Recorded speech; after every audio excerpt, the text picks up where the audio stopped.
Well, good evening, everybody, and welcome to the Sammamish City Council regular meeting for Tuesday, September 16th, 2025. Let's see. If the clerk would please call the roll, that would be great. Mayor Karen Howe. Here. Deputy Mayor Amy Lamb. Here. Councilmember Kaylee Clark. Councilmember Pamela Stewart. Councilmember Kent Treen. Present. Councilmember Sid Gupta. Here. Councilmember Roshino Farrell. Thank you very much. And I'd like to make a motion to excuse Councilmember O'Farrell, Councilmember Stewart. I did not know about Kaylee. Oh, she is too. Oh, okay. And Councilmember Clark. So that is 3. And we still have a quorum. Yep. And so all those in favor, say aye. Aye. Aye. Opposed? Great. So motion carries for excusing those 3 members. And now for the Pledge of Allegiance, Councilmember Gupta, if you could help us. All rise, those who can.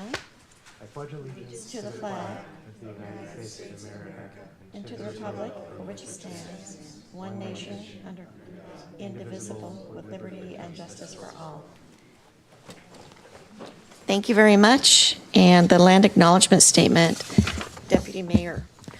We acknowledge that we are on the indigenous land of Coast Salish peoples who have reserved treaty rights to this land, specifically the Snoqualmie Indian tribe. We thank these caretakers of this land who have lived and continue to live here since time immemorial.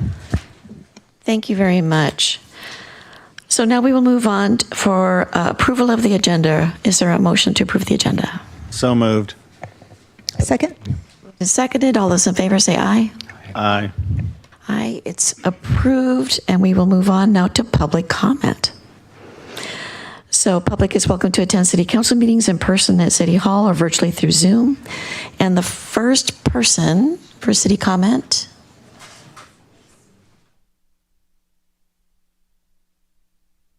Yeah. Oh, well. Great.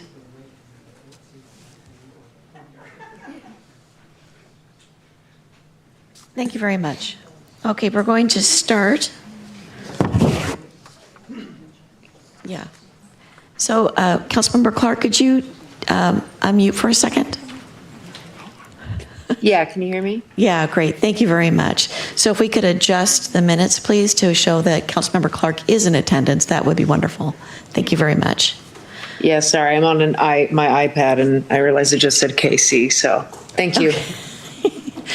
Well, we will be calling you that for the rest of the evening then. So Francis Hoffman, please.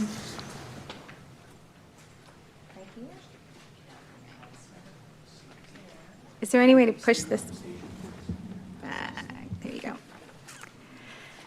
Okay, good evening, Mayor, council members, and City Manager. My name is Frances Garcia Hoffman. I'm the founder and director of Spotlight Repertory Northwest, Sammamish's own community theater and performing arts nonprofit. So for the past 8 years, we've proudly operated as a 501c3, serving over 6,000 Sammamish residences through our classes, camps, performances, and community events. I am a semi-retired professional opera and musical theater performer with a master's degree from the Peabody Conservatory of Music of the Johns Hopkins University. And most importantly, I'm a mom who has lived in Sammamish for over 15 years. After moving here, I co-founded the Sammamish Teen Talent Show and was honored with the Sammy Award in 2015. And that experience led me to launch Spotlight Repertory Northwest. Since then, we've hosted drama, dance, improv classes, summer camps, jazz combo vocal ensembles, a jazz youth orchestra, an adult community choir, and this past summer, we produced our first full-scale musical with a live orchestra. And that production was a tremendous success. The performers, the audience, and much of the production team, local. And yet we had to go to Issaquah to stage it because there's no suitable and affordable performance space in Sammamish. Over 550 residents had to leave town to experience a Sammamish production. A side note, we're deeply grateful to Sammamish Hills Lutheran Church, which has continually worked with us. Thank goodness for them, and that's the only reason why we're here. Spotlight has no home. We've explored every option over the years, schools, churches, the YMCA, the former teen center, but nothing is consistently available, affordable, or fully suitable. We've recently received notice that no new uses will be added to Building 120 until next summer. And I appreciate being included in the planning process, but the reality is we can't wait a year. And more importantly, I believe Building 120 could be that home for Spotlight Repertory Northwest. It has the potential to become a dedicated, flexible art space, not just for Spotlight, but for other creative and civic groups serving Sammamish. Sammamish has pledged to enhance quality of life and building an inclusive community. Well, Spotlight Repertory Northwest already does that. We're not asking for funding, we're asking for partnership. Help us access city-owned or community space like Building 120 so we can continue to serve Sammamish in Sammamish. We have the people, we have the passion, and we have the programming. We need a home. So thank you for your time. Thank you very much.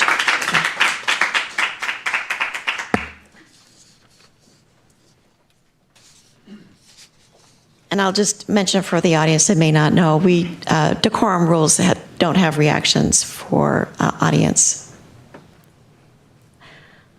for public comment, so thank you. Judith Kaiser.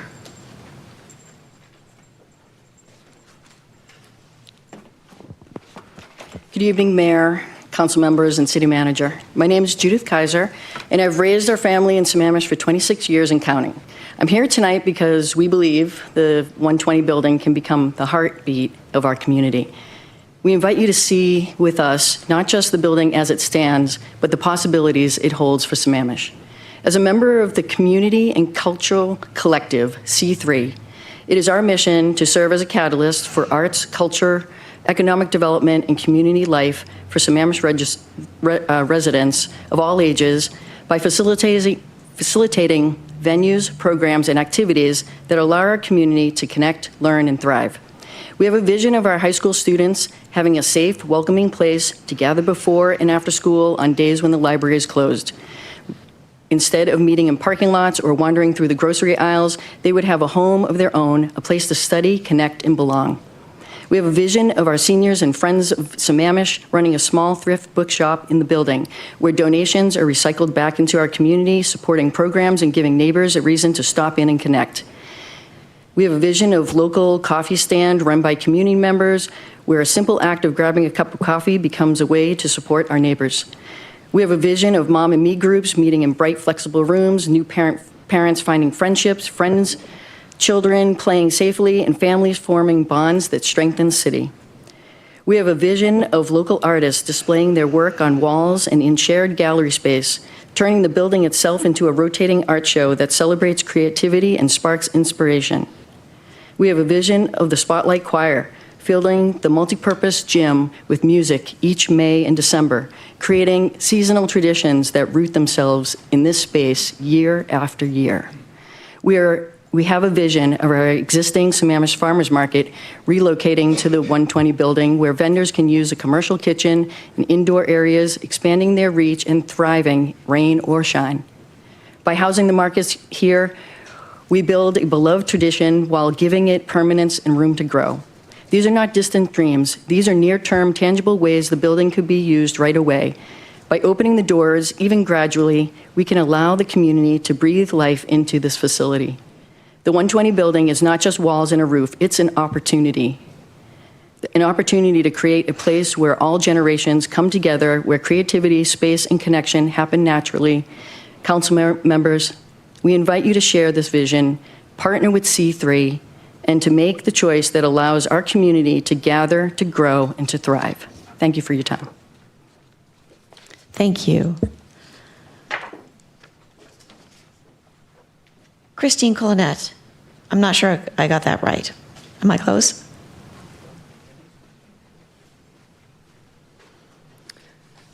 Good evening, council members and staff and neighbors. I'm Christine Colinet. I'm the Chief Operating Officer at Innovation Realty Partners. 100% of our focus is helping the city realize its town center plan on the 90 acres we own. in Sammamish. Like you, we care deeply about the community. Today, I want to briefly respond to comments from the September 9th study session. Councilman Rotrine, I just want to thank you for acknowledging the value of the housing and the commercial services we're creating at the town center. But there's one thing I need to correct. It's not accurate to say that the developer, that we are not building any parks or infrastructure. Here's what we've actually done. In December 2022, the council approved our updated Brownstones West plan. It includes a state-of-the-art regional stormwater vault, removing 223rd Avenue Southeast and replacing it with a publicly accessible park that connects to Lower Commons Park. That means less pavement, more open space, and a better trail network. Today, that regional stormwater vault is built and paid for by us. We paid $4.5 million in construction costs, plus costs of 5 years of design and engineering. The vault meets the highest flow standard, that's level 3. And what that means is that the water that's released is released slowly. And it's slower than before our project was there and before the time when single-family homes were on the site. This reduces flooding and erosion and protects water quality. These examples demonstrate Sammamish's leadership and environmental responsibility with cost-effective infrastructure that supports a vibrant town center. So in short, we built and paid for critical regional infrastructure. We removed a road and added a park. In closing, please know that we truly value the comments and opinions we hear. I want to publicly thank the residents who have given us feedback on completing our amenity survey found on our website. So far, we have received over 1,000 responses and counting. We hope to share those results more fully when time allows. Thank you. Thank you. Krista Kassenmeyer.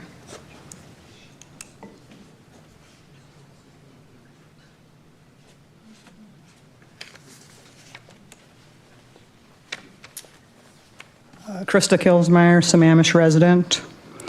I was a 4-year employee for the city of Sammamish, serving as a representative management analyst and then being promoted to city clerk, a non-represented position. This public comment is regarding the item for the memorandum of understanding pertaining to performance pay. I am concerned that supervisors who do not have union representation will be pressured to give lower scores to the employees they supervise, possibly as a cost savings measure for the city. Supervisors who resist this directive may be called insubordinate and penalized, up to and including termination. I say this because it happened to me. Last week, the city of Sammamish terminated my employment. I had spoken at a racial equity team meeting in August 2025 about my concerns that the city manager's office and human resources had pressured me to give mostly meets expectations scores when completing employee evaluations. I was concerned that this directive might be illegal given collective bargaining negotiations were still ongoing at the time, and union representatives had spoken at a meeting in June 2025 about how meets expectations scores would not merit a raise. I explained more of the specifics in the rebuttal I wrote in response to the city's pre-disciplinary letter, which is attached to this public comment. Racial equity team meetings are confidential, as noted in the ground rules for the team. However, a team member reported me to the city manager, who then fired me. Lastly, I would like to publicly read from the notice of termination from 2 paragraphs I find incredibly ignorant of the role of a public official. First, the notice of termination says, quote, "Particularly concerning was your assertion that you do not report to the city manager's office or to the council. You said you were accountable only to the community." I responded to this, quote, I did not say I was accountable only to the community. I said I was ultimately responsible to the public, as noted in our own organizational chart that has Sammamish residents at the top. The organizational chart is attached for the record. You can't see it. Sammamish citizens at the top of the chart. The notice of termination later said, I quote, did not reflect the sentiment during our meeting and the several times you stated that your responsibilities and accountability was beyond the city manager's office. My responsibilities and accountability are beyond the city manager's office. Stating that fact is not insubordination, and I'm going to hand this to the acting clerk as public comment. Thank you. Thank you. Paul Stickney.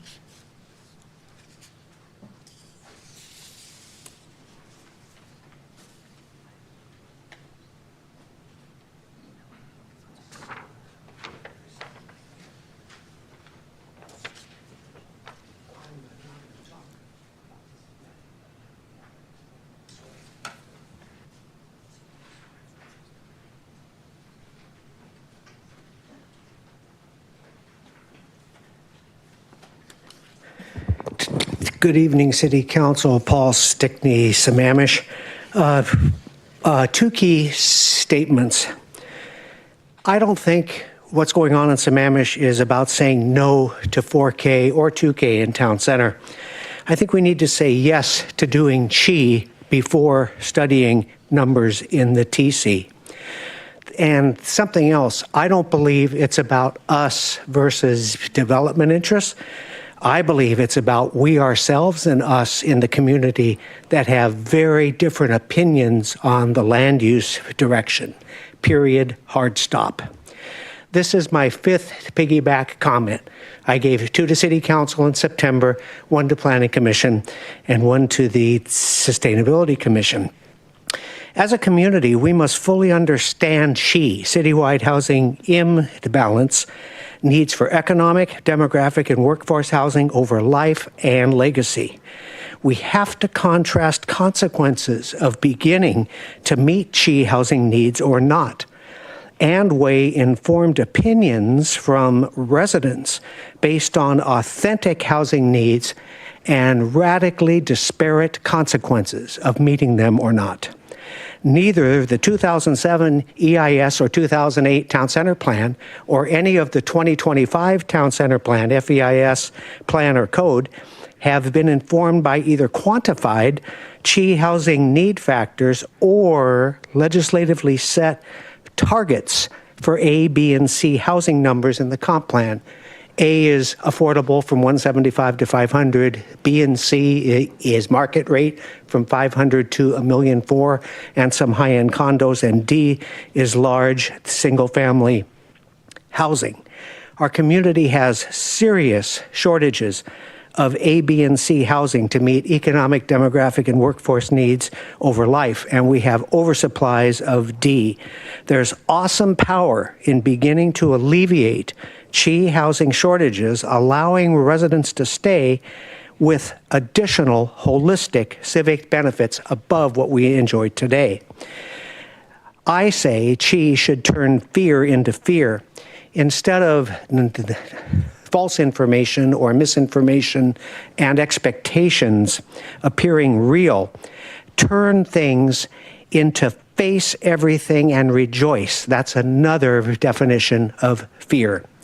Add market rate B and C housing target numbers to the comp plan to meet alongside affordable housing. Do both in this comp plan cycle. Instead of judging housing supplies based primarily on numbers alone, it's imperative we have clear understanding of the effects of the numbers and associated civic benefits with optimal habitability. 2 seconds over. Thanks. Thank you. Jillian Wallace.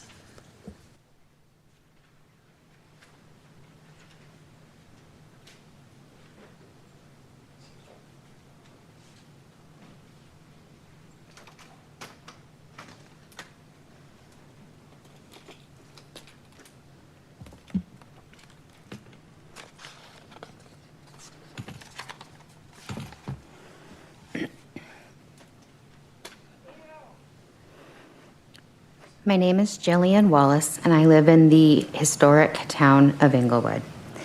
We as a community have come together as Inglewood United for Public Roads to arrive at this historic moment, and I personally have grown so much over these last 4 months.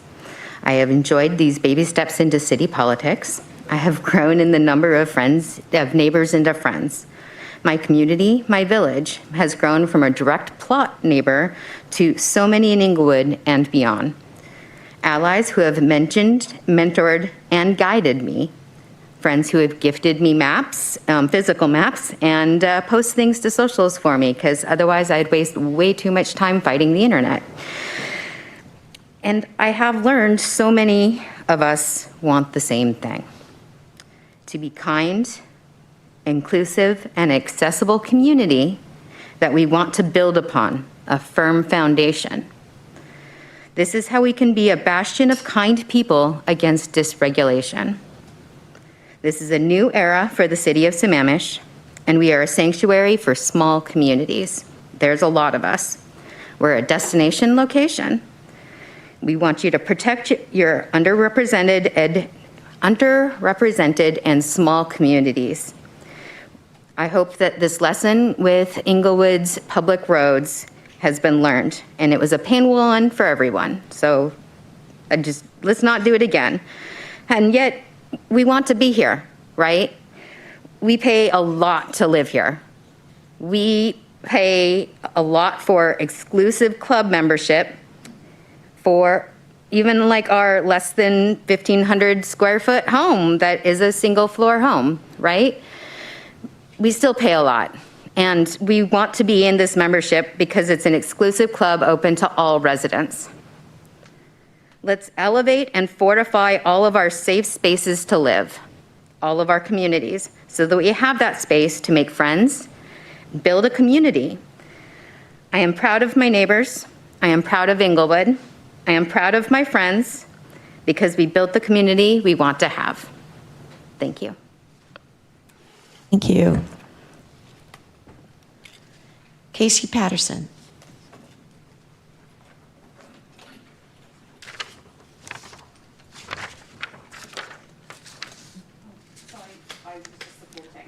Oh, okay. Well, in that case, if Heather Murphy Rains could come up.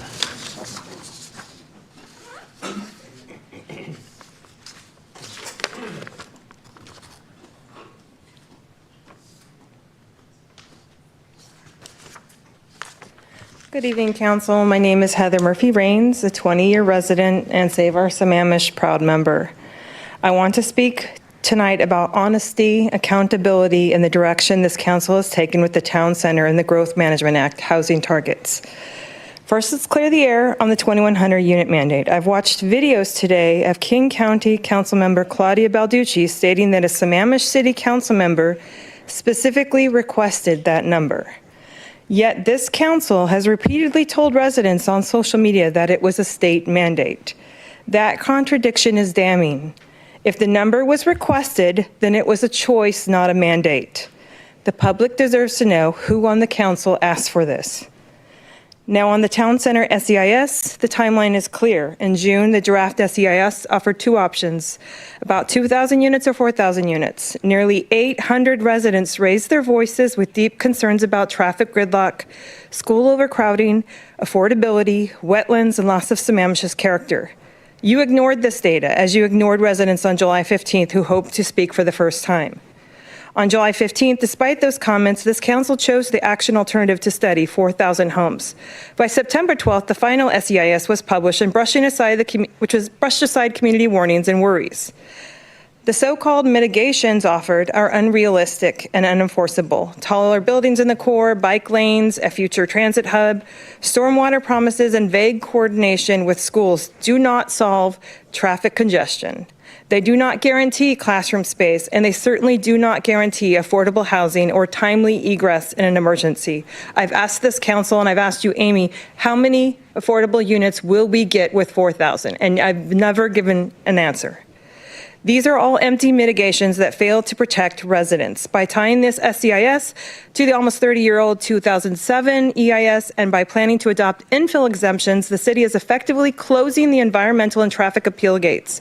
Future projects won't face a new review as long as they fit this framework. Residents' voices will be sidelined. Meanwhile, this council continues to rely on outdated, low 2023 COVID traffic counts when Redmond City Council and staff acknowledges those normals are not normal on their website and they're seeking new numbers, but we're still using 2023. Worse, Sammamish chose a traffic model that undercounts the volumes, and even worse, the data is outdated because back to work mandates for Amazon, T-Mobile, and Microsoft. I understand new 2025 data is available. Where is the transparency? Using old data is a spin and bias that gaslights citizens of their lived daily commute.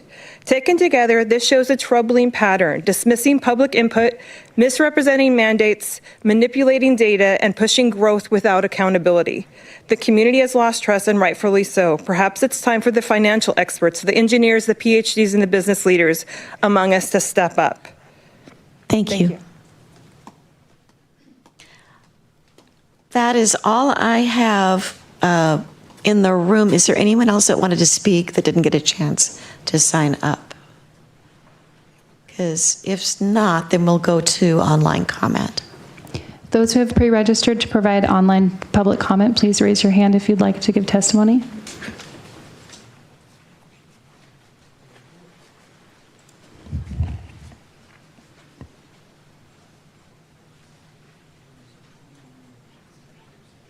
Mary, when you're ready. Good evening, council and public. This is Mary Wichter. I've lived in Sammamish for 25 years.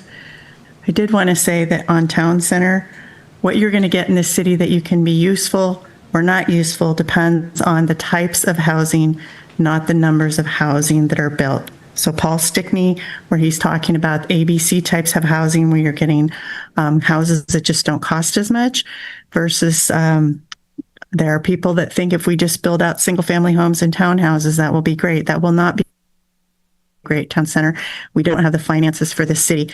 There's been a lot studied and a lot said, and it's just really important that it's not whether we're building 2,000 or 4,000 houses, it's about the type of houses. So I hope that you'll listen to Paul Stickney's numbers that he gave tonight. I thought he did a really good summary of that. And then for today, I had gone to the Englewood Public Streets meeting on Thursday, and there was only a few people there because the maps that had been provided really answered a lot of questions, and the city had put together the materials showing that there are a lot of number roads in Englewood that are public. So what I did is, as you know, I've been publicly speaking for about 10 years on stormwater and other regulations. I took the maps, which the city street maps from 2016, and I compared it with the Englewood Public Streets map. And it's all pretty good, except there's about 7 places I kind of circled them or made ovals around them, kind of at the end of streets where the 2016 data doesn't match the current one. So I don't know if those are future things to look for. I think probably some of it's from the city actually permitted some of those new houses at the end of those streets. So whether it's public or private would be determined, I think, by the city and what was done for those permits and the public works standards, which the original one was 2001 as an interim, and then the 2016 is what we've been using since, and I don't believe it's been updated, but I know updates are coming. So anyway, I hope that people will take my map that I emailed in today and look at it, because there are a number of places where, like, there's lots and there's no road going to it. And whenever you're doing land use planning, it's a really big no-no to not have access to a plot of land. You need to have access. It can't be landlocked is what it's called. So I hope that those will get looked at either now or soon, because I think it adds into the Englewood picture. And then also the other thing is, it was emphasized at the meeting, someone had asked that emergency services be supported, making it universal. That means for public and private streets. And I believe throughout the city of Sammamish, whether you're public or private streets, you do get public safety services, including police, fire, emergency, medical, and other services. So I'd like one word change that it says all along Englewood streets, or even all along streets citywide, so that it just makes that point clear. Otherwise, I thought the resolution, I was really glad it updated Friday and people were able to give input. Thank you. Thank you. That's all for online public comment. Back to you, Mayor. Thank you. So we will now be going into executive session to discuss legal counsel and potential litigation pursuant to RCW 42.30.110, paren 1, paren I. I expect this to take about 20 minutes. Council may take action. So we will be meeting back at 7:20. Thank you very much.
Thank you and welcome back.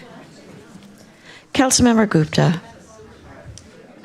I move to authorize the city manager to make a written offer of settlement and the amount recommended by outside legal counsel as payment for just compensation for the diversion of George Davis Creek to property owners John Titcomb and Lindy Behringer as required by RCW 8.25.070, paren 1, paren A. Thank you. Do you have any discussion with that motion? Second. It's a second, sorry. I move to second that. Thank you. Any discussion?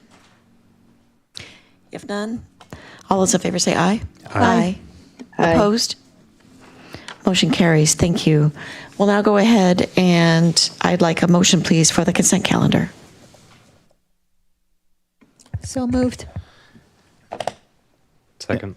Thank you. Moved it. Sorry? Yeah, I'd ask to remove item number 3 to have it be reviewed by staff and then brought back to us. It's the minutes from the September meeting. Okay. Thank you. You bet. So the motion now is for approving the consent calendar, but removing item number 3 for discussion at a late, tonight, right? No, the staff will need to review the video and make sure that the motions are accurate. Okay. So all those in favor of the amended motion then for approving the consent calendar, say, Aye. well, actually, there used to be a first and a second. So is that? Second. Thank you. So all those in favor say aye. Aye. Aye. Opposed? Motion carries. Thank you. Yep. Did she vote? Aye. Sorry. Thank you. We will now move forward with presentations and proclamations. So for the proclamation, Councilmember Treen. Yeah, it's National Hispanic Heritage Month, whereas Hispanic Americans have profoundly shaped the history, culture, prosperity of the United States through their leadership, creativity, and resilience in all sectors of our society. And whereas the theme Collective Heritage, Honoring the Past, Inspiring the Future, recognizes the importance of celebrating rich cultural traditions, reflecting on the histories and achievements of the Hispanic and Latino communities, and looking forward to the creativity and promise of future generations. And whereas Hispanic and Latino Americans have enriched our nation and city with their vital contributions in all areas of society, including business, science, education, arts, politics, and the military. And whereas the city of Sammamish recognizes and celebrates the innovators, artists, entrepreneurs, public servants who have shaped our past and present, and who continue to inspire new generations to lead with pride and purpose. And whereas Hispanic Heritage Month offers an opportunity to honor the past, present, and future contributions of Hispanic and Latino community members in Sammamish and the nation, and whereas the city of Sammamish proudly joins the nation in celebrating Hispanic Heritage Month and recognizing the importance of Hispanic and Latino history, their achievements and traditions in our community. Be it further resolved that Karen Howe, Mayor, on behalf of the Sammamish City Council, do hereby proclaim September 15th through October 15th as Hispanic Heritage Month and encourage all residents to join in celebrating the Hispanic culture and their enduring legacy of shaping the future together. Thank you. Thank you. We'll now move forward with a presentation, second quarter 2025 financial update and review and upcoming budget amendment and adjustment process with our finance head, Vicki Carlson. Yep, I need just a minute to get set up here. You bet. Disabled screen share.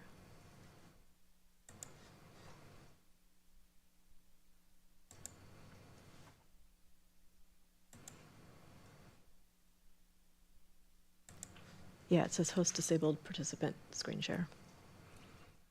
Trying to get the screen to share, so bear with me just a minute here.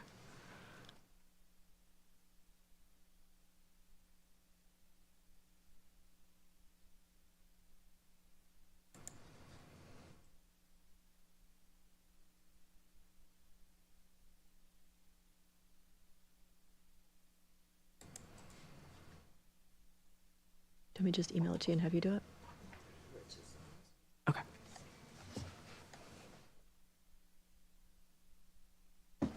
Trying to get the screen to share.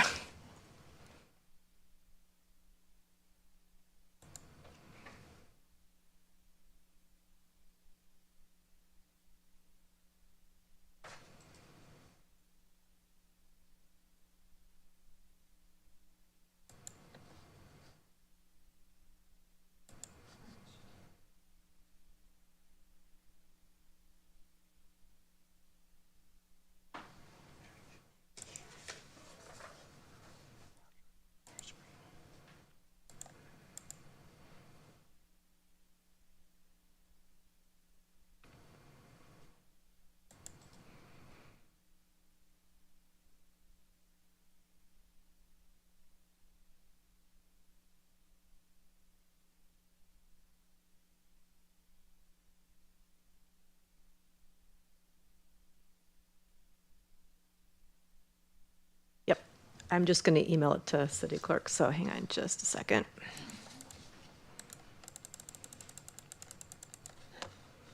Did it change much from the one that's in our packet? It did not. Okay.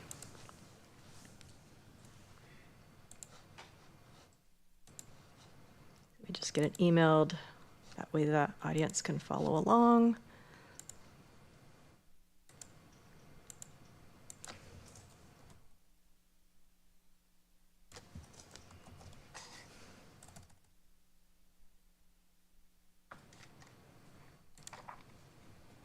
I just emailed it to you.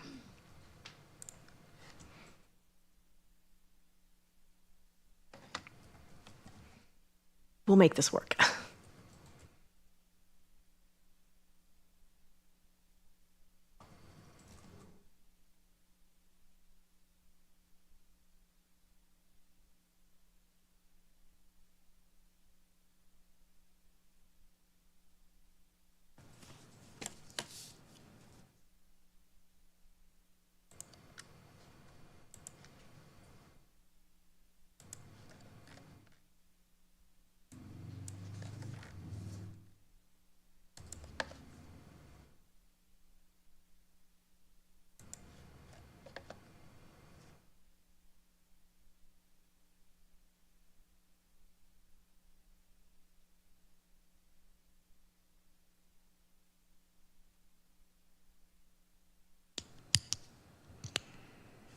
Apologize for the delay here.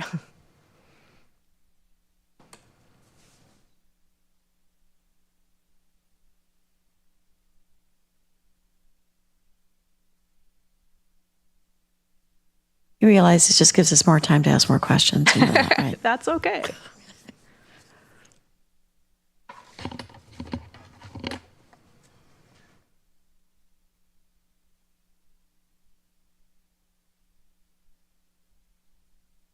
Just don't take away my notes.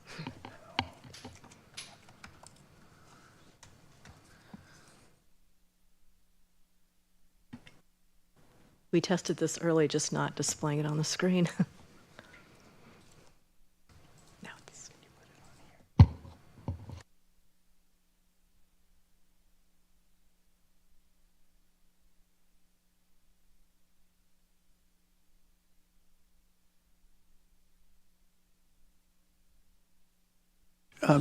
Mayor, it appears that if council wouldn't mind maybe taking a quick 5 while we get the technology rebooted here. Council's on a 5-minute break.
Thank you. All right, I apologize for the delay. Like I said, we tested this before, but just not displaying it on the screen, so It's appreciate not a your problem. patience. It is not a problem. Okay, so good evening. For the record, Vicki Carlson, Finance Director. Go ahead and advance the slide. So tonight, I'm going to be giving a brief update on the financial status of the general fund through the end of June, and I'm also going to be talking through the proposed budget amendment process, which may look a little different from what you're used to and what you've seen in the past. Next slide. So as a reminder, this is an interim report. We do plan to do a number of enhancements to this report that you should start to see coming online next year once we're live in the new ERP system. And just to give a quick aside, we still are targeting going live with the new system January of next year, so just a few very short months away. We should be live with core financials first. That's basically general ledger, accounts payable, accounts receivable. We're going to start the payroll implementation later this year, but we will not have payroll online until early to mid 2027. It's a lot of work to implement the payroll side. So back to the financial report. So the report tonight compares the results of January through June of this year to the same period for 2023 and 2024. The budget column shows the full biennial budget rather than an estimated budget for the first 6 months of the 2-year cycle. That'll be one of the improvements that's coming next year once we get spend plans in place. The takeaway from this report is that overall revenues are in line with what we expect for the first 6 months of the biennium, and expenditures are also not over budget. So if you remember nothing else, that's the key takeaway. Next slide, please. So this chart is a high-level summary of the general fund. Again, 2023 and 2024 are actuals January through June. The budget for the current biennium is the full biennial budget, and actuals in the second to right column are January through June of this year. We're now a quarter of the way through the biennium, so we're still working to build trend data, and we'll have more when we return with the third quarter update when costs for the summer programs are included in the report. The budgeted fund balance prior to amendments that will happen later this year does reflect the budgeted drawdown of fund balance of $14.3 million. Remember, the utility tax was not approved until early this year, so it's not currently included in the budget. And then also remember that this report is as of a point in time, meaning that you will see the actual fund balance change over time and get closer to the budgeted ending fund balance as we get closer to the end of the biennium. Next slide, please. On page 4 of the report, you will find a revenue chart showing further breakdown of the major revenue sources for the general fund. There are a couple of revenue items that I would like to call attention to. Sales tax is one of them. It does remain strong and is above expectations. It's about $275,000 higher than last year.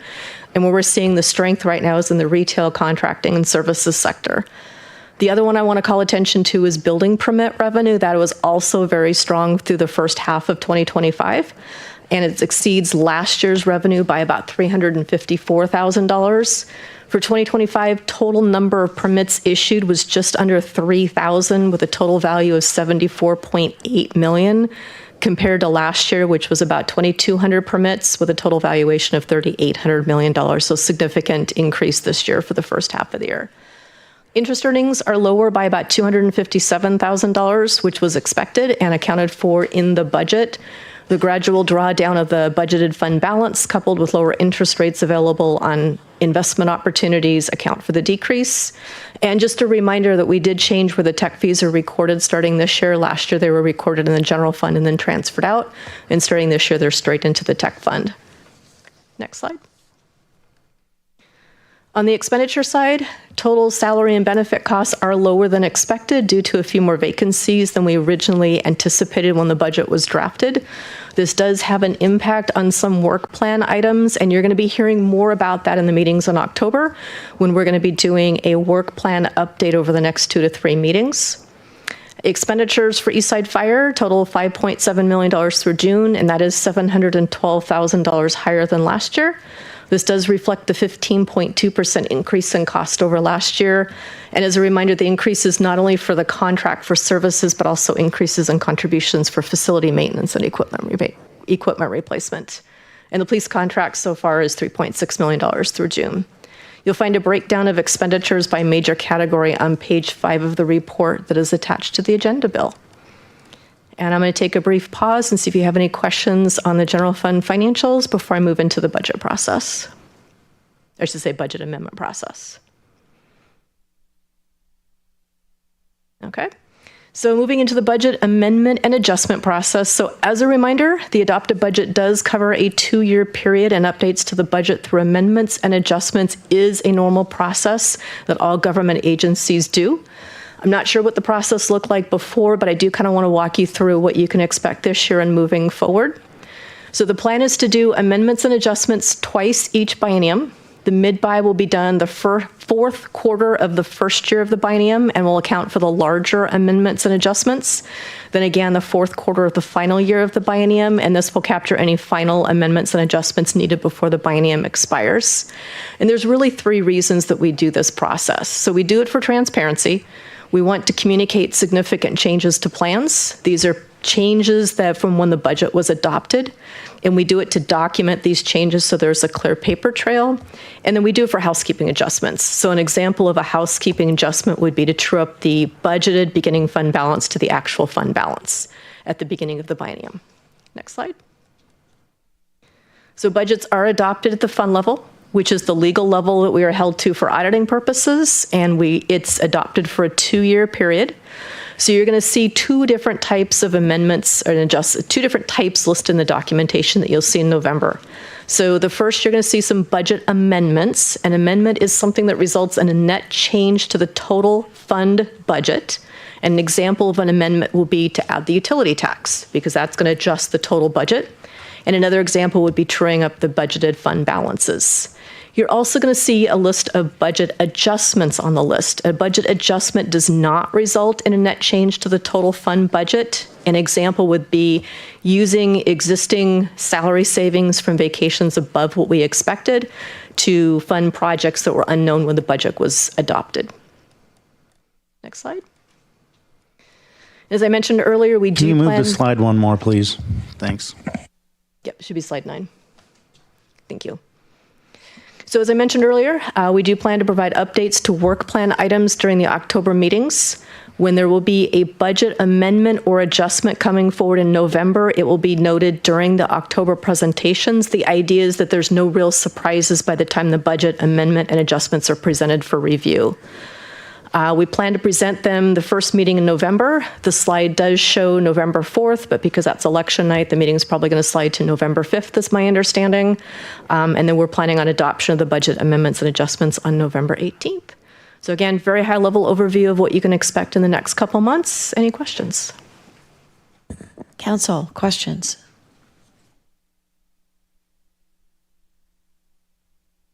Deputy Mayor Lamb. Thanks, Vicki. I had one question. Let me just find it real quick.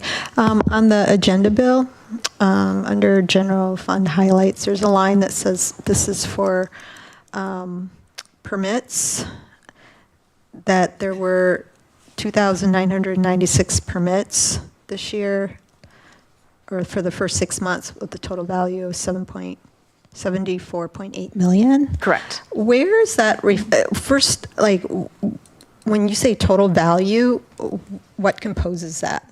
Sure, it's the value of the permits. So a lot of times when somebody comes in for a permit, say they want to construct a new building, we capture the value as well. Some of the fees are calculated using the value of the estimated construction.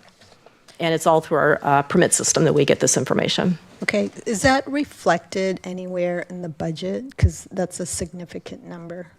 The only thing that's reflected in the budget is the estimate for what we thought we would collect in revenue for building permit, but we don't go so far as to estimate the number of permits or the value of the permits that are going to come in. It's more anecdotal, looking at what kind of construction we think is going to occur throughout the year. So when we developed this budget, there was a consideration for potential beginning of town center coming online. Mm-hmm. I guess, is there any value to having that in the budget, like the number, or it doesn't matter? Because I think as we bring the new ERP system online, we'll have the ability to capture additional data points. And so I think it's something we would want to consider moving forward, just so we have better documentation of how we develop our estimates. Okay, all right, thank you.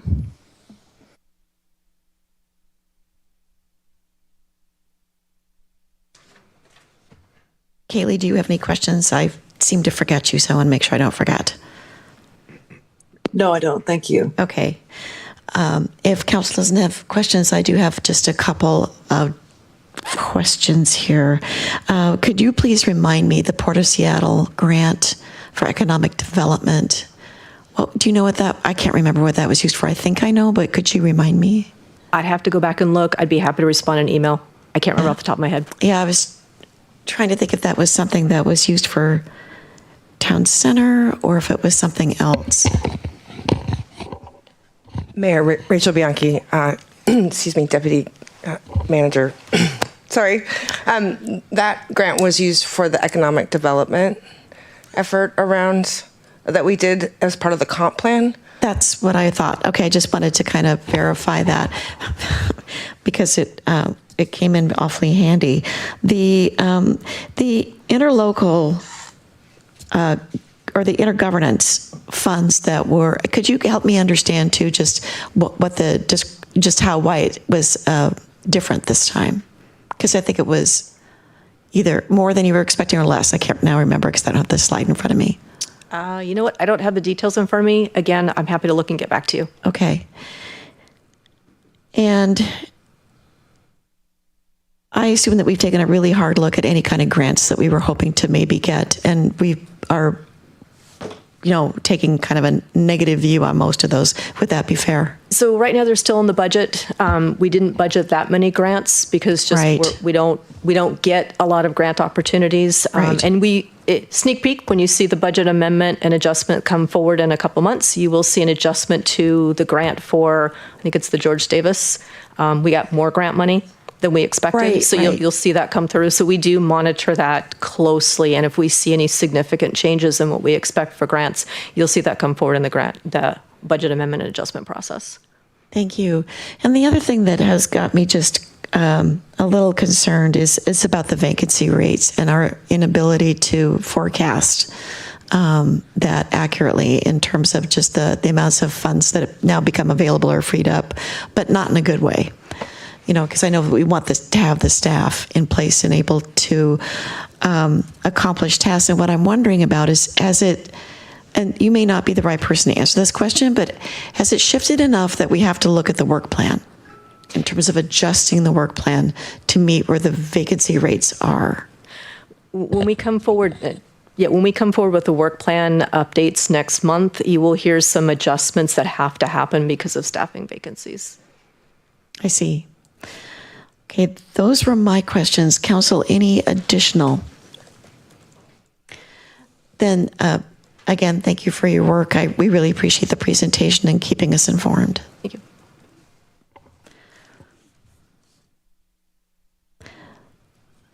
Next up, we have a discussion, the sustainability program, and we have Rose Waker on deck and ready to present. Good evening,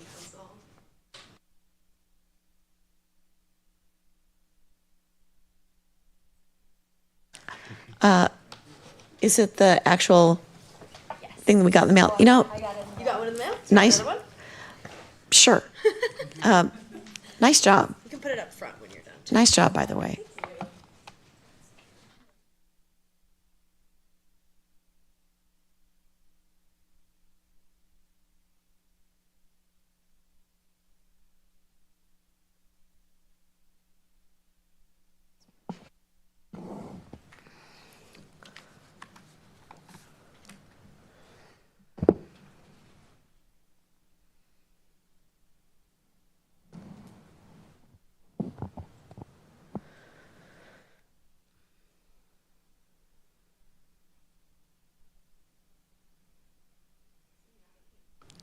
I can't get rid of you, Vicki. You just...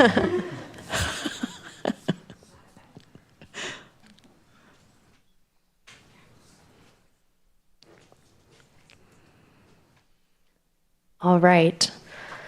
Hello, Council. Thank you very much for having me speak today. My name is Rose Weicker, and I serve as the Sustainability Coordinator for the city. I'm excited tonight to report out on progress made on the city's sustainability efforts to date. Next slide. Before we get started, I wanted to share a quick reminder about the work plan for this year and next. Some of this work is complete, while much of it remains in progress throughout the duration of the biennium. Next slide. As a reminder, Energy Smart Eastside is a residential energy efficiency program throughout the through the Eastside Climate Partnership, which is a 6-city climate collaborative operated by the cities of Bellevue, Issaquah, Kirkland, Redmond, Mercer Island, and Sammamish. This is really essential to our work plan as it drives equitable home electrification with an emphasis on heat pumps. Heat pumps reduce heating-related greenhouse gas emissions 91% relative to a gas furnace and support community climate resilience, making adoption a key strategy for meeting the city's climate goals. So I'll be going through each of our work plan items tonight, just giving some program metrics so far to date and some updates as far as each of these work plan items go. So for Energy Smart Eastside, we have a program-wide goal of 65% heat pump adoption for 2025. I'm pleased to share that as a city, Sammamish has surpassed this goal with a current adoption rate of 69% for residential HVAC permits being filed as heat pumps. Energy Smart Eastside is regularly promoted on city social channels and in the newsletter, as well as at farmers markets. We also held 2 community workshops during the spring and summer months and are currently doing targeted messaging around expiring clean energy tax credits through the end of this year. Moving forward, Energy Smart Eastside is exploring ways to expand the program to include weatherization measures. You can learn more about this program on the website linked here on the slide. Next slide, please. All right, so the Sustainable Sammamish Guide, which you each have a copy of up on the dais, this hit mailboxes last week. This is the 2nd edition of the guide and was created in partnership with the Sustainability Commission. We send this out during September to offset the every other month newsletters and to align with the start of school, as many folks are on vacation throughout summer months. The Sustainability Commission and I are really proud of this finished product and are excited about the information and helpful resources available to residents in the guide. The Sustainable Sammamish Guide also contains links to external resources for folks to learn more and to engage better with city programs. It will be available at City Hall. You might see it by the table by the front, and then also at sustainability-related events throughout the next year. Next slide, please. All right, moving on to our waste reduction programs. So in addition to the 5 standard recycling events, this year we partnered with King County Solid Waste on a community repair event in early August. This was a successful event with 120 attendees, bringing a total of 92 items. Items that were repaired included electronics and appliances such as radios, fans, lamps, as well as assorted jewelry and textiles. So all of these items were able to be repaired rather than winding up in the landfill. For items that could not be repaired on site, King County staff provided helpful diagnosis and advice, and staff supplemented this event with online and phone assistance to potential customers in advance of and following the event, resulting in some people finding other repair options, such as King County repair businesses, company product support, or some folks even were able to fix items themselves. Finally, the City of Sammamish and Issaquah partnered on an application to the RE Plus for Cities program to launch an education and outreach program to ensure restaurants in the city transition to compostable and reusable serviceware. I am pleased to share that we heard back on this grant this morning and that we were awarded the shared grant, with more information to come once the scope of work and grant agreement is finalized. So you'll be hearing about that. As a reminder for those listening online and in the room, we have 2 more recycling events this year, one this coming Saturday, September 20th, as well as Saturday, November 1st. Next slide, please. All right, so much of the work plan discussed today does fall under climate action plan implementation by nature. So this slide is really just meant to capture the projects or initiatives that did not neatly fit under any of the other work plan items. This includes regional climate planning collaboration, so climate action plan updates with the East Side Climate Partnership partner cities, and the Town Center Plan and Code update with additional funds to support sustainability work like a green building incentive program, as well as transportation campaigns like Bike Everywhere Day, which happened in May, the upcoming Switch Your Trips campaign happening in October, and ongoing youth Orca card registration at events throughout the year. Speaking of the East Side Climate Partnership, the partnership cities recently wrapped up a Solarize East Side campaign, working with a local nonprofit, Olympia Community Solar. This program guaranteed special pricing, trusted local installers, and quality made-in-Washington equipment, providing residents a way to access solar at discounted prices while making the process easy, informative, and secure, and offering free home solar assessments to folks. This initiative included 2 workshops at City Hall, multiple event tabling opportunities such as Earth Day and the farmers markets, as well as a social media campaign. Some of the East Side Climate Partnership cities are also working on emergency management coordination and resilience pilots, so cities can learn from one another and better collaborate on future campaigns. We had about 72 leads in Sammamish, and we'll have some updated numbers by the end of this year as folks are still finalizing their contracts and getting install dates between now and December 31st. Next slide, please. Thank you. The Sustainability Commission is in its 2nd year since formation in early 2024, and the outreach support that they have provided me is invaluable. Commissioners attended numerous events throughout the year, focused on climate action plan topics from sustainable transportation to water conservation. You may have seen them tabling at the farmers markets and Earth Day, attending the aforementioned community workshops, and some commissioners have also recently begun presentations to their local HOAs. Next slide, please.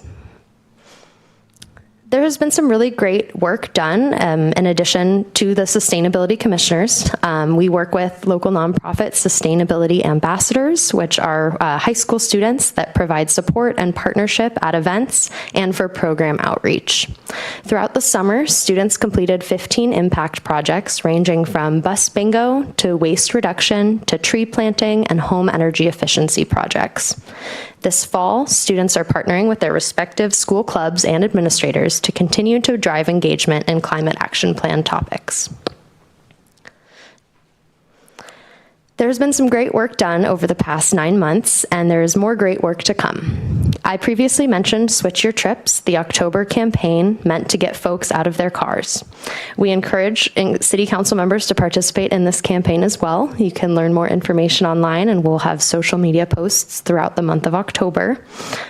Also upcoming, which I mentioned a couple months ago, is a county-wide greenhouse gas emissions inventory done through the King County Cities Climate Collaborative, better known as K4C. This inventory will provide updated metrics for Sammamish, as well as our neighboring communities, to better understand regional impacts and compare progress towards collective climate goals. Additionally, we are working with King Conservation District on a tree canopy assessment for the city, which will help inform the urban forest management plan update scheduled for 2026. I also briefly touched on the Town Center Green Building Incentive Program, which will be kicking off next year. These are some just upcoming events that we have, and we really hope to see some of you at the last farmers market of the year tomorrow, September 17th from 3 to 7 p.m.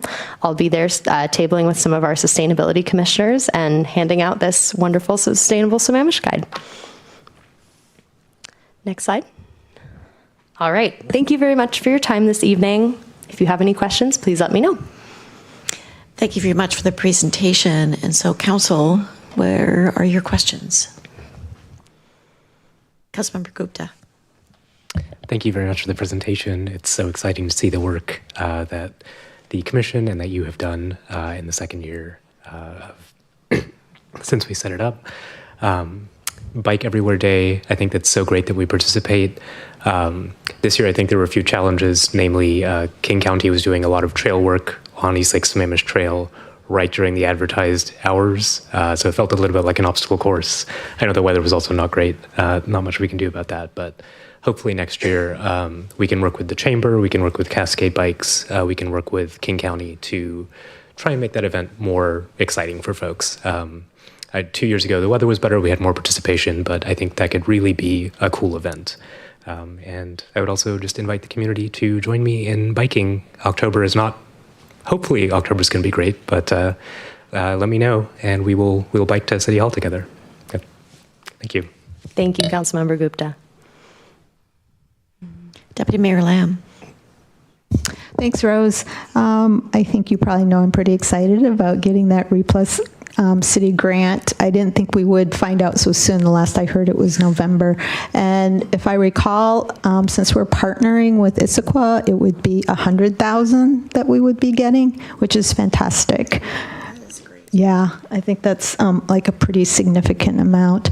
I also think that getting this grant shows how important it is to have the relationships with our neighboring cities, because I first heard of what Shoreline was doing and their requirement that food establishments use compostable or reusable serveware, that they enacted an ordinance and talking to Shoreline council members, and I knew that we couldn't possibly be able to do the work without the grant.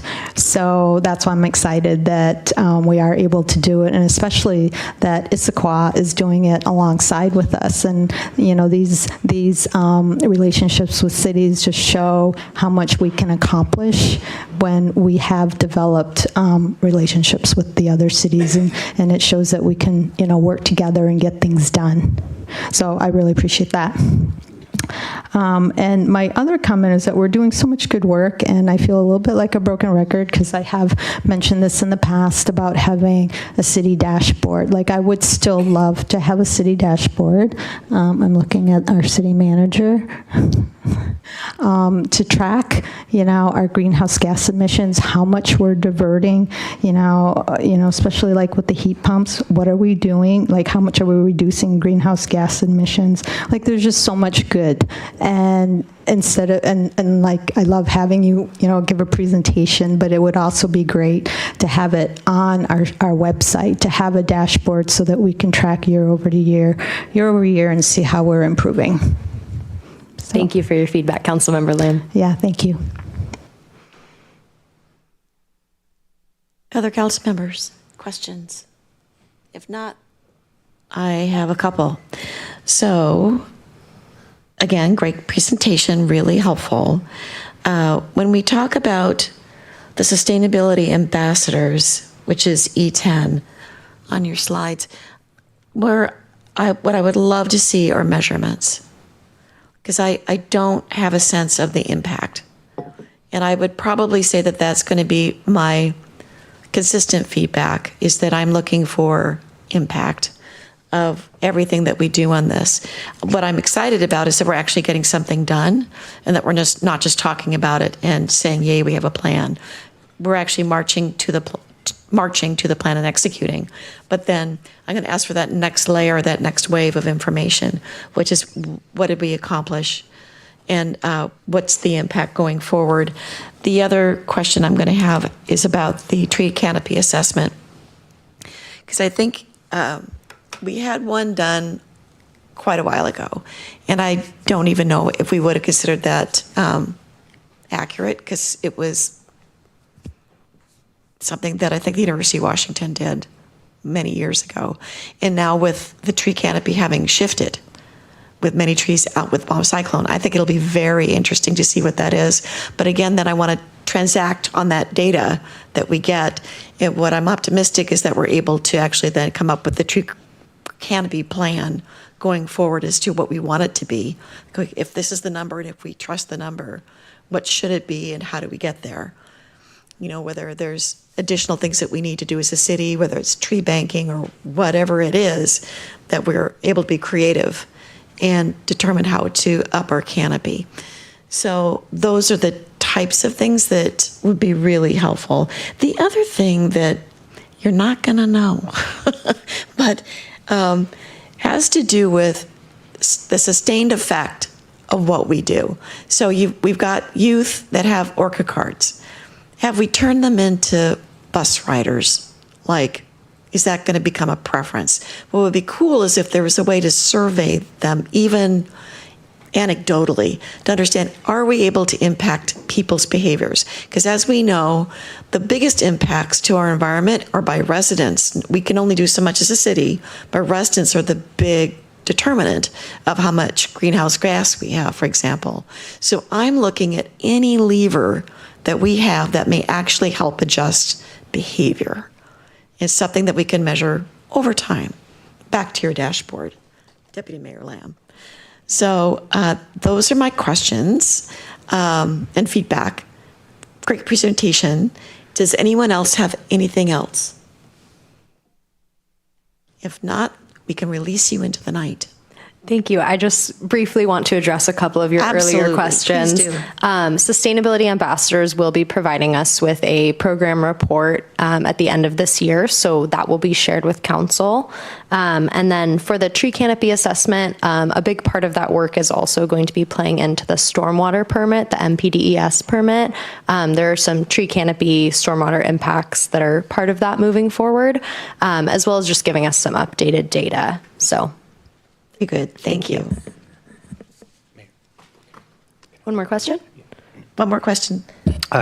Sorry, just following up on that. Is the canopy assessment specifically related to the stormwater parcels, or is it a citywide assessment?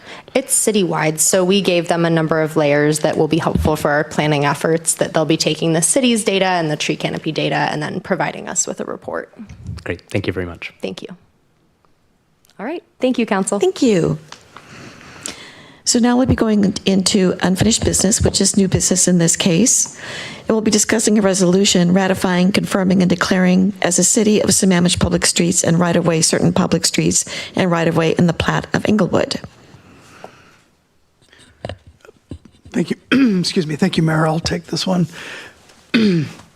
As council is aware, and for the community, we have been working with the Inglewood community on identifying and clarifying the streets that are public within the Inglewood neighborhood. We had a community meeting last Thursday evening, and we heard very clearly from the folks there that they wanted council to adopt a resolution making this statement and making it very clear which streets are public. And so we worked and sent it out over the weekend. The community had a chance to review, council had a chance to take a look at it, and the final version was published on Monday. And so in front of you, there is a resolution that meets the goals of what we heard from the Inglewood community about clarifying and confirming the streets that are public within the Inglewood neighborhood. And with that, Mayor, I would turn it back over to you unless there are questions. Are there questions, council? If not, is there a motion to do the resolution? Deputy Mayor Lamb? I motion to approve resolution to ratify, confirm, and declare as City of Sammamish public streets and right-of-way certain public streets and right-of-way in the plat of Inglewood. Second. Would you like to speak to your motion? These last couple of months, I believe, was pretty trying for the people, the residents that live in Inglewood. And so I hope that this resolution gives everybody that lives there a peace of mind that that the city of Sammamish will be servicing the streets in perpetuity and confirming that these are public streets. Thank you.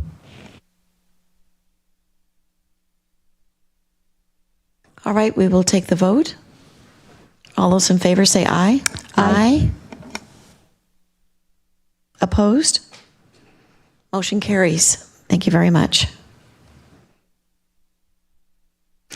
We will now move on to council reports and city manager's report. Mr. City Manager. Thank you, Mayor. Rose stole a couple of the items that I was going to trumpet out, but just to remind, Final Farmers Market is tomorrow. I really want to congratulate the Chamber and the Farmers Market staff for an amazing season, and we've been really pleased to be a partner in that and continue to be a partner in the Farmers Market. So if you have the opportunity, please come out one last time for the season. Again, want to encourage everyone to come out to the recycling event on Saturday. It is at Eastside Catholic from 9 a.m. to 3 p.m. Really want to thank Rose and the team for getting that all set up.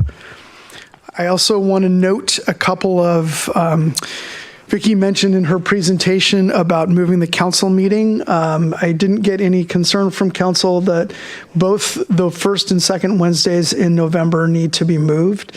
First Wednesday is the election, or first Tuesday is the election, and so we are going to move the meeting to Wednesday evening. And the second Tuesday is actually Veterans Day observed, and so City Hall will be closed that day, so we need to move it to the 12th. So look for that on our website. We will officially put that on there. Meeting dates on the 4th and the 11th move to November 5th and 12th.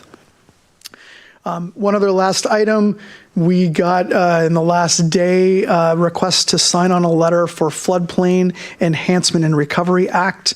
This is a request from Senator Murray's office to sign on to streamline permit process and implementation timing for floodplain restoration projects.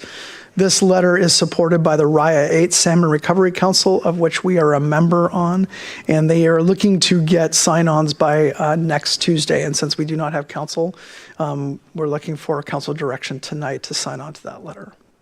Council? All right, fantastic. Thank you. And with that, Mayor, back to you. Thank you. Other council reports? Deputy Mayor Lamb. I have a Board of Health meeting on Thursday, and I sent out the agenda. Councilmember Tree? Yeah, GMPC tomorrow, and then Eastside Transportation Partnership on Friday.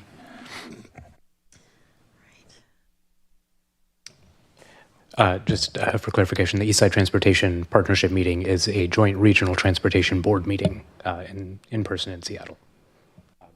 Because with who else? RTC? I sent out the agenda, so look at your agenda. Okay, well then you're done then, I guess. Okay. So I know that I do have an RTC, a regional transit meeting, and I wanted to make sure everybody saw that the announcement has come through that we voted to make Will Aho our new chief for the Eastside Fire and Rescue. And he's thrilled, we're thrilled, it's a great hire. So we're delighted with that. We were able to actually hire from within, which is unusual and a testament, I think, to just how strong that organization actually is. Will he be coming in and doing any sort of like presentation or anything? He will be at some point, yes. And I believe they also have hired a new person. I just remember the first name, Kara, who actually has taken over some of the emergency management stuff for Eastside Fire and Rescue. And I'm expecting something from that individual as well. Once they're on deck, they started like yesterday, so brand new. If there's nothing else, is there a motion to adjourn? So moved. Second. Moved and seconded. All those in favor say aye. Aye. Aye. We're adjourned. Thank you.